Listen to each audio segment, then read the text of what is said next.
30,000 feet above the Atlantic. The cabin hums with low vibration. In seat 8A, a 40-year-old man leans down to tie his 9-year-old daughter's shoelace. He wears a simple gray jacket. No one notices him. Suddenly, the captain announces a technical glitch. Outside the window, 2 black specks appear. They grow larger, slicing through the clouds. 2 military fighter jets close into escort formation, wings glinting with lethal precision. Panic ripples through the cabin, but the man in row 8 looks out the window. His eyes change, his posture straightens. They saw only a single dad. But those fighter jets? They recognized a legend. The air inside the commercial cabin was thick with the smell of recycled air and expensive coffee. Jack sat in seat 8A, his large hands carefully adjusting the small tray table for his daughter, Chloe. At 40 years old, Jack carried himself with a quiet gravity that most people mistook for mere exhaustion. He was a man of moderate height, with salt and pepper hair and eyes the color of a stormy sun. To the businessman in 8B, Jack was just another tired parent traveling during the off-season. They had no way of knowing that 6 years ago, those same hands had gripped the controls of an F-18 Super Hornet, executing high G turns that would make an ordinary human black out in seconds. Jack had left the Navy behind when the world became too quiet for Sarah, his late wife. After her battle with illness ended, his mission shifted from defending the skies to defending a childhood. He took a job as a civilian aviation maintenance engineer, a role that allowed him to keep his feet on the ground and his heart near home. He traded the roar of afterburners for the rhythmic clicking of a wrench and the evening ritual of reading bedtime stories. His life was now measured in school grades and grocery lists, a far cry from the life-and-death split-second decisions of a carrier deck. He often found himself staring at the complex schematics of turbofan engines at work, finding peace in the predictable logic of machinery that he could no longer find in the unpredictable turbulence of grief. Sometimes, late at night, he could still feel the phantom pressure of the G-suit against his thighs, a reminder of a life lived at the edge of the envelope. Inside his worn leather wallet, tucked behind a photo of Sarah, was an expired Navy identification card. The edges were frayed, and the holographic seal had faded, but the photo showed a younger, sharper version of the man in row 8. Chloe, seeing him staring out at the clouds, tugged on his sleeve. "Daddy, were you scared when you flew fast?" she whispered, her voice barely audible over the hum of the turbines. Jack turned to her, a soft smile breaking his stern features. "Everyone is, Chloe. Fear is just your body telling you that you're doing something important. That's why we train so hard, so the fear doesn't take the wheel." He remembered the first time he broke the sound barrier, the way the world seemed to ripple and then go silent, leaving him alone with his breath and the stars. It was a loneliness that felt like freedom, a stark contrast to the heavy silence of an empty house. The flight was meant to be a simple cross-country journey, a rare vacation for the two of them. The cabin was filled with the usual suspects: a tech mogul typing furiously on a laptop, a honeymooning couple taking selfies, and a group of retirees heading to a coastal resort. The flight was smooth until it wasn't. The first sign of trouble wasn't a mechanical jolt, but a subtle change in the engine's pitch, a micro-frequency shift that only someone who had spent a decade strapped to a jet engine would notice. Jack noticed it immediately. His internal clock, calibrated by thousands of flight hours, sensed the slight deviation in the aircraft's heading. He felt the subtle vibration in the floorboards, a rhythmic shudder that suggested the autopilot was fighting a ghost in the software, adjusting for a sensor error that the crew hadn't yet addressed. Then came the captain's voice over the intercom, calm but strained. "Ladies and gentlemen, This is Captain Miller. We are experiencing a minor technical issue with our communication and radar transponder. As a standard safety precaution, we have been asked to deviate from our current flight path. Please remain in your seats and keep your seat belts fastened." The minor issue was enough to set the cabin buzzing with low-level anxiety. For Jack, the phrase radar transponder failure meant something much more specific. In post-9/11 airspace, a commercial jet that stops communicating is a red flag. It is a ghost in the system, a potential threat that needs to be identified and neutralized. He looked at the window, calculating the intercept time based on the nearest Air Force base, his mind running through the rules of engagement he once knew by heart. Jack watched the flight attendants. Their smiles were still there, but their eyes were darting toward the cockpit door. They were following the protocol he knew by heart. When a civilian aircraft loses its voice, the military becomes its ears and eyes. He looked at Chloe, who was starting to notice the nervous whispers around them. He reached over and took her hand, his grip firm and steady. He wasn't just a father in that moment. He was a stabilizer. He was the anchor in a room starting to drift into panic. He knew exactly what was coming next, and he knew it would appear from the clouds at any moment, a steel shadow sent to verify their intentions and ensure they weren't a projectile aimed at a city. The tension in the cabin began to solidify into palpable fear. The tech mogul had stopped typing. The honeymooners were holding hands so tightly their knuckles were white. "Are we in danger?" a woman across the aisle asked no one in particular, her voice trembling. The flight attendants were moving through the cabin, checking seatbelts for the third time, their movements clipped and urgent. Jack stayed silent, his gaze fixed on the starboard window. He wasn't looking at the clouds anymore. He was searching for the glint of titanium. He knew the interceptors would approach from the rear quarter, staying out of the commercial pilot's direct line of sight until they were ready to be seen, a tactic designed to minimize the chance of a mid-air collision. Then, they appeared. Two shadows swept in from the gray mist, moving with a grace that felt supernatural. Two F-35. Lightning's twos, the apex predators of the sky, pulled alongside the passenger jet. They were so close that Jack could see the individual rivets on their fuselages and the dark tint of the pilot's visors. The sight of military hardware mere meters from their window sent a shockwave through the passengers. Someone gasped. Someone else began to pray. To the civilians, these were harbingers of doom, a sign that something had gone terribly wrong. To Jack, they were old friends performing a grim necessity, a familiar dance of power and protection. He could almost hear the static-filled chatter in their helmets, the professional jargon of men doing a dangerous job. "They're just making sure we're safe, Chloe," Jack said, his voice a calm anchor in the storm of whispers. "Think of them like the police escorting an ambulance through traffic. They aren't here to hurt us. They're here to guide us home." His words were loud enough for the surrounding rows to hear. The man in 8B looked at Jack, baffled by his lack of terror. Jack didn't look like a hero. He looked like a man explaining the weather. But the calmness was contagious. The woman across the aisle took a deep breath, her frantic breathing slowing down as she watched Jack's steady hands, which didn't show even a tremor of anxiety despite the lethal weaponry hovering just outside the glass. Among the passengers was a man in his late 60s, wearing a baseball cap with a VFW patch. He had been watching Jack since the jets appeared. He noticed the way Jack wasn't looking at the jets in awe, but with a critical, evaluative eye.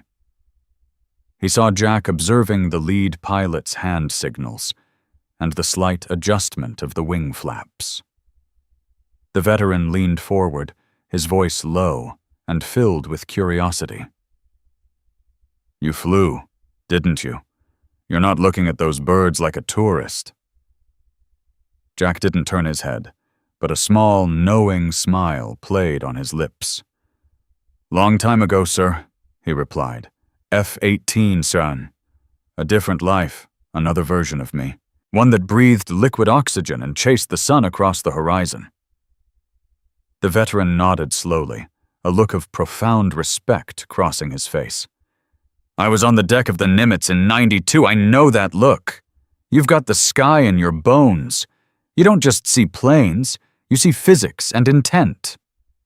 The interaction was brief, but it changed the atmosphere in the immediate vicinity. Word began to spread in hushed tones. There was a pilot on board. Not a commercial pilot, but one of them. The fear didn't vanish, but it transformed into a focused curiosity. People looked at Jack not as a fellow victim, but as a source of truth. He became a human lightning rod for their collective anxiety, a silent promise that everything was under control. Outside, the lead F-35 pilot performed a slow, deliberate roll, a standard visual signal to the commercial cockpit. Jack watched the maneuver with a sharp focus. He knew the pilot was checking the civilian plane for external damage, looking for ice on the wings or smoke from the engines, and verifying that the cockpit hadn't been compromised.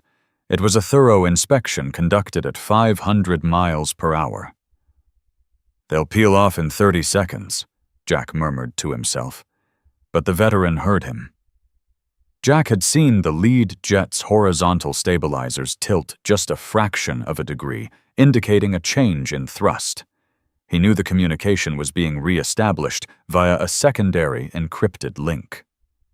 True to his word, exactly 30 seconds later, the two fighter jets banked away in perfect synchronicity, their engines roaring as they vanished back into the clouds. The cabin erupted in a collective sigh of relief. The captain's voice came back over the speaker, sounding much more relaxed. "Folks, good news. We've restored our primary communications. The escort was a standard safety procedure due to the temporary outage. We are back on track for our original destination. Thank you for your patience." The cabin began to settle, but the passengers in the rows near 8A didn't look back at their magazines. They looked at the single dad who had predicted the military's moves with a precision that felt like magic, his quiet strength still radiating from seat 8A. Just as the adrenaline began to fade, the aircraft hit a massive pocket of clear air turbulence. It wasn't the shaking they had felt before. It was a violent, stomach-dropping lurch that sent a beverage cart crashing into a galley wall. The oxygen masks didn't drop, but the overhead bins groaned under the pressure. A young flight attendant, already stressed from the transponder incident, stumbled and fell in the aisle, her face pale with shock as her tray of drinks scattered across the carpet. The cabin, which had just found its peace, was thrown back into a state of high alert.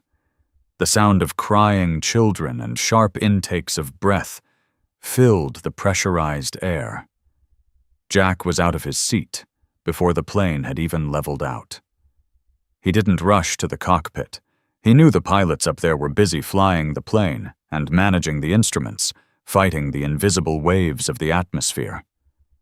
Instead, he moved to the flight attendant, helping her to her feet with a firm, steady hand. "Deep breaths," he said, his voice authoritative but kind, cutting through the rising panic. "The air is just a bit choppy today. The structure of this bird can handle 10 times this. You're okay." He helped her secure the loose cart, his movements efficient and practiced, his hands moving with the muscle memory of a man who had secured heavy ordnance on a pitching carrier deck in the middle of a typhoon. The veteran from earlier watched him, impressed by the way Jack managed the human cargo without causing more alarm. He moved through the aisle, showing passengers how to tighten their seatbelts properly, not just across the lap, but low and tight across the hips. He checked on an elderly man who was clutching his chest, offering a calm word that lowered the man's heart rate better than any medication. Jack's presence was a sedative, a reminder that competence still existed in the world. As Jack passed the veteran's seat, the older man caught his arm. "Call sign?" he asked, his eyes searching Jack's. Jack hesitated for a moment, the ghost of 1,000 radio transmissions echoing in his head. "Echo 7, he said quietly. The veteran's eyes widened. He gripped Jack's arm a little tighter. "Echo 7? The rescue at the Strait of Hormuz? You were the one who led the cape for that crippled Orion runner." Jack's expression didn't change, but a flicker of memory crossed his eyes. The smell of ozone, the screaming of the master caution alarm, and the sight of a burning patrol plane surrounded by hostile radar locks. He had stayed behind, a lone shield in the dark, until the rescue helos arrived. He wasn't a legend to himself. He was just a man who had refused to leave his post because he knew what it was like to be the one waiting for help. "I just did my job, sir," Jack said, gently disengaging his arm.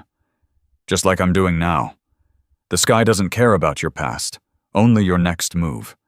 And right now, the move is to stay calm." When Chloe was watching him from seat 8A, her eyes wide with a mix of fear and wonder. As Jack sat back down and buckled himself in, she leaned over and whispered, "Daddy, are you a hero? That man looks at you like you're a king." Jack looked at his daughter, the person he had sacrificed his career for, the person who made every day on the ground worth living. He didn't want her to see him as a warrior. He wanted her to see him as a father. "No, Chloe," he said, tucking a stray hair behind her ear. "A hero is someone who does the right thing when it's hard. Most of the time, I'm just a guy who knows how to fix engines and tie shoelaces. Today, I'm just a passenger who knows how the sky works. Real heroes are the ones who come home every night to take care of what matters." The plane began its descent. The clouds broke, revealing the shimmering lights of the city below, a sprawling grid of humanity that felt so solid compared to the thin air they had just traversed. The flight was ending, but the story in the cabin had changed. The tech mogul had put his laptop away and was looking out the window, reflecting on the fragility of his own world. The honeymooners were talking quietly, their fear replaced by a newfound appreciation for the moment. Jack sat quietly, his hand back in Chloe's. He hadn't saved the plane from a crash. He hadn't wrestled a hijacker. He had done something much more difficult. He had maintained order in the face of chaos. He had been the invisible pillar that held up the spirit of 100 strangers. The landing was smooth, the tires chirping against the tarmac with a reassuring thump.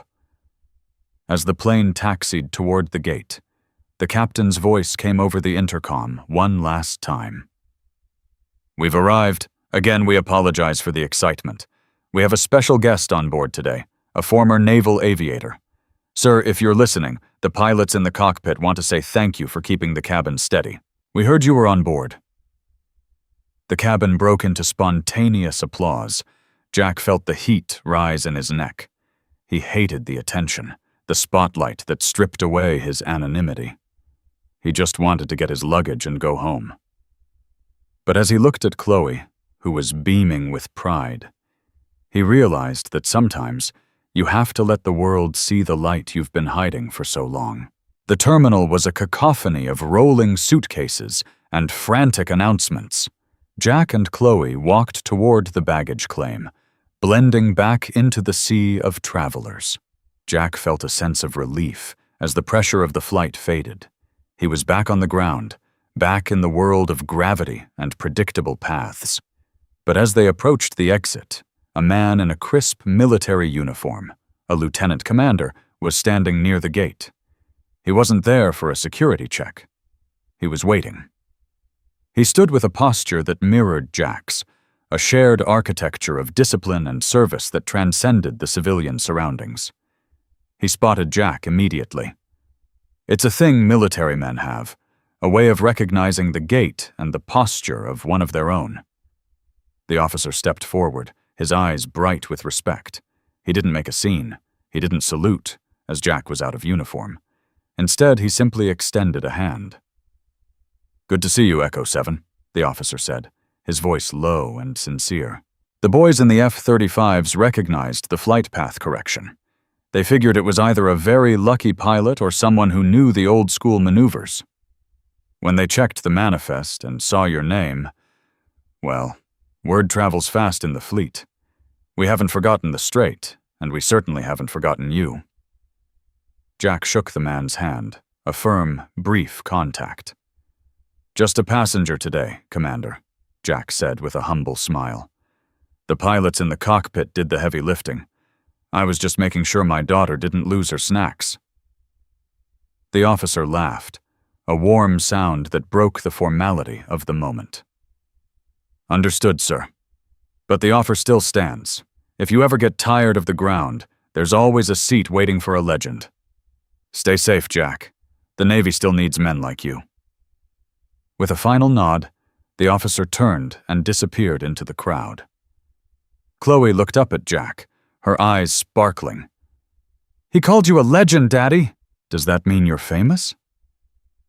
Jack picked up her small backpack and swung it over his shoulder. "In the sky, maybe. But down here, I'm just the guy who's going to buy you the biggest ice cream in the airport." They walked toward the large observation deck at the end of the terminal. Jack always made time for this. He sat Chloe down on a bench overlooking the runways. Outside, the sun was beginning to set, casting long, golden shadows across the tarmac. He pointed to a massive jet taking off in the distance, its nose tilting upward as it fought the air. "Look at that, Chloe," he said, his voice soft. "Do you see how it tilts against the wind? It doesn't fly with the wind. It flies against it. That's how it gets its lift. The struggle is what makes it possible to rise.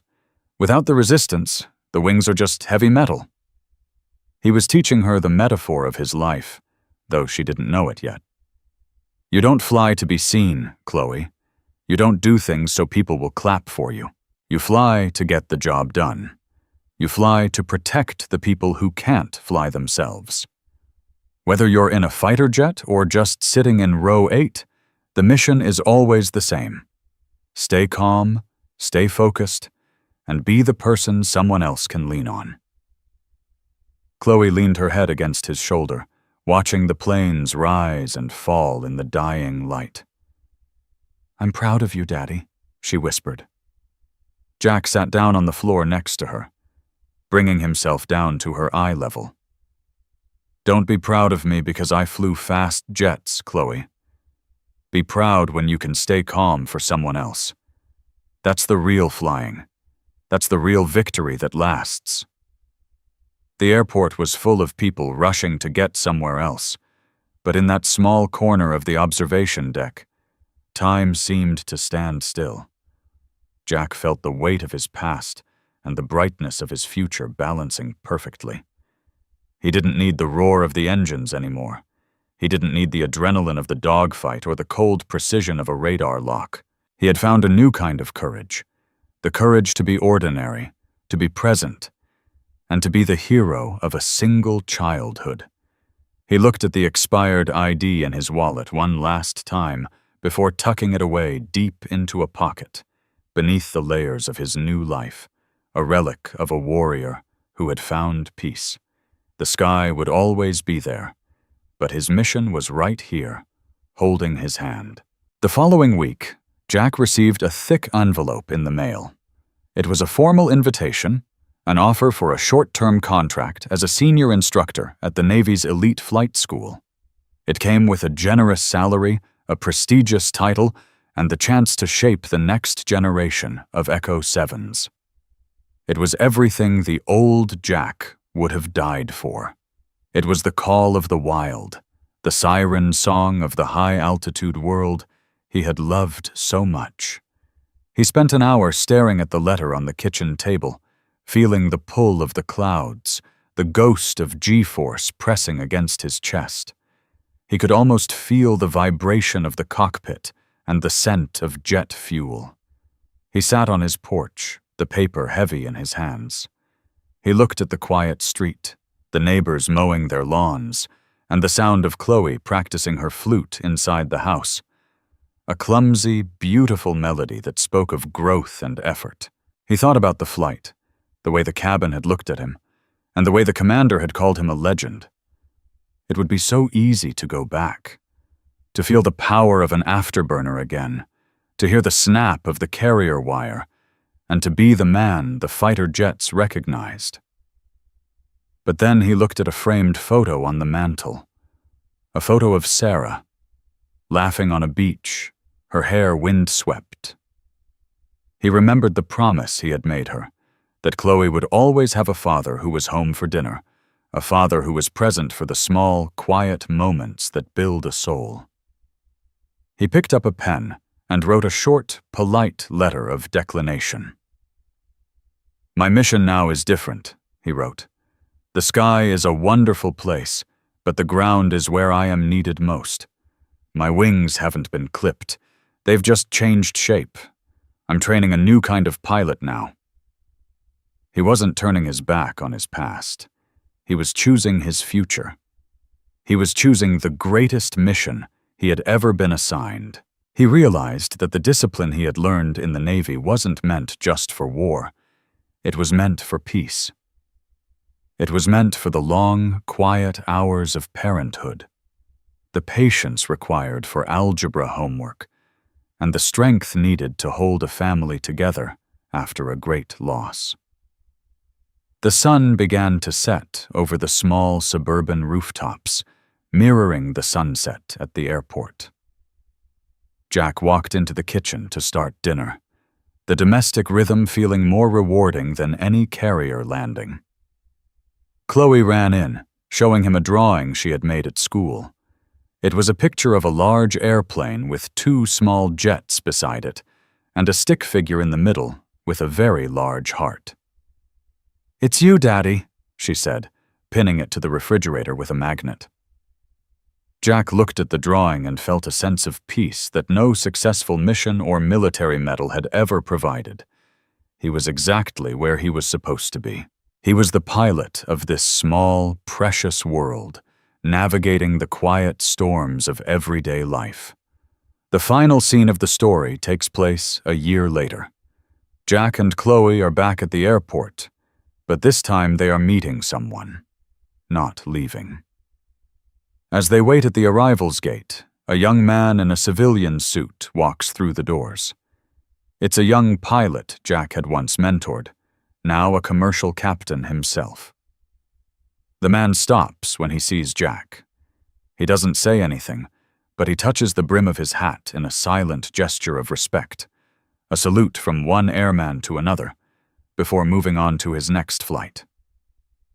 Jack simply nods back, a silent acknowledgement of a shared brotherhood that time and distance could never erase. They saw a single dad in row 8, a man who looked like he was just trying to get through the day, managing a school bag and a restless child. The fighter jets, screaming through the thin air of the stratosphere, recognized a name that once carried through the sky like thunder. They saw a legend. They saw a warrior who had mastered the elements and faced the darkness. But as Jack walked out of the airport, hand in hand with his daughter, he knew the truth. The greatest mission he ever flew wasn't in a cockpit at Mach 2. It wasn't in a storm or a battle. The greatest mission he ever flew was the one waiting beside him, skipping along the sidewalk, talking about the stars and the future. And for Echo 7, that mission was finally, perfectly accomplished. Thank you for following the story on High TL Stories. If you love stories about silent heroes and the strength of the human spirit, don't forget to like, subscribe to the channel, and turn on notifications so you don't miss our upcoming content.